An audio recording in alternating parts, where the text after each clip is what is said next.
Il est un type de personne que tu as forcément croisé dans ta vie. Une personne qui n'élève jamais la voix, qui ne se justifie jamais, qui ne court pas après l'approbation des autres. Une personne qui entre dans une pièce et change l'atmosphère sans dire un mot. Tu t'es demandé pourquoi cette personne te fascinait autant, pourquoi son calme te touchait là où les discours des autres glissaient sans laisser de traces. Aujourd'hui, je veux te parler de ce calme. Pas le calme de ceux qui ont abandonné, pas le calme de ceux qui ont renoncé à ressentir, le calme de ceux qui ont traversé la tempête et qui en sont sortis différents. Plus silencieux, plus solide, plus puissant. Ce calme, tu peux l'avoir, et cette vidéo va t'expliquer comment. Commençons par une vérité que personne ne dit assez clairement. Le calme n'est pas une absence de douleur, c'est une maîtrise de la douleur. Les gens qui te semblent les plus sereins ne sont pas ceux qui n'ont jamais souffert, ce sont souvent ceux qui ont souffert le plus, qui ont pleuré les nuits les plus longues, qui ont porté des poids que personne autour d'eux ne soupçonnait, et qui, à force de traverser, ont appris quelque chose que les autres n'ont pas encore compris. Ils ont appris que réagir à tout, c'est se laisser contrôler par tout.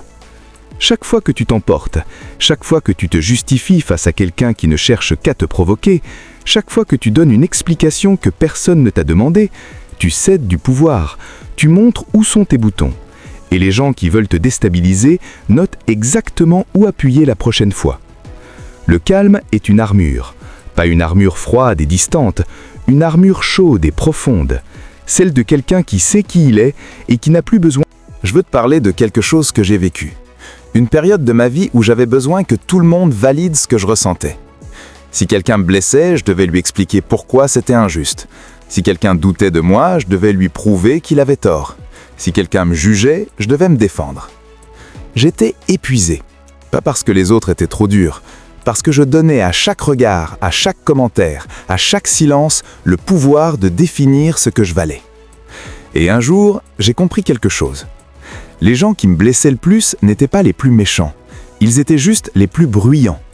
Et moi, en répondant à leur bruit par encore plus de bruit, je m'épuisais à un combat qui ne menait nulle part.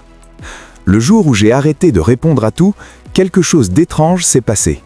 Les provocations ont diminué, les jugements ont perdu leur prise, et moi, j'ai commencé à récupérer une énergie que je gaspillais depuis des années.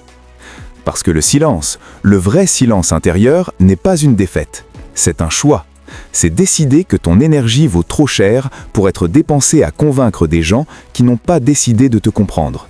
Parlons maintenant de ce que le calme fait concrètement dans ta vie. Première chose, le calme attire le respect sans le demander. Il y a une psychologie du calme que peu de gens analysent. Quand tu restes posé dans une situation où tout le monde s'attendait à te voir réagir, tu crées quelque chose de puissant. Tu crées de l'incertitude chez ceux qui voulaient te contrôler. Ils ne savent plus comment te lire,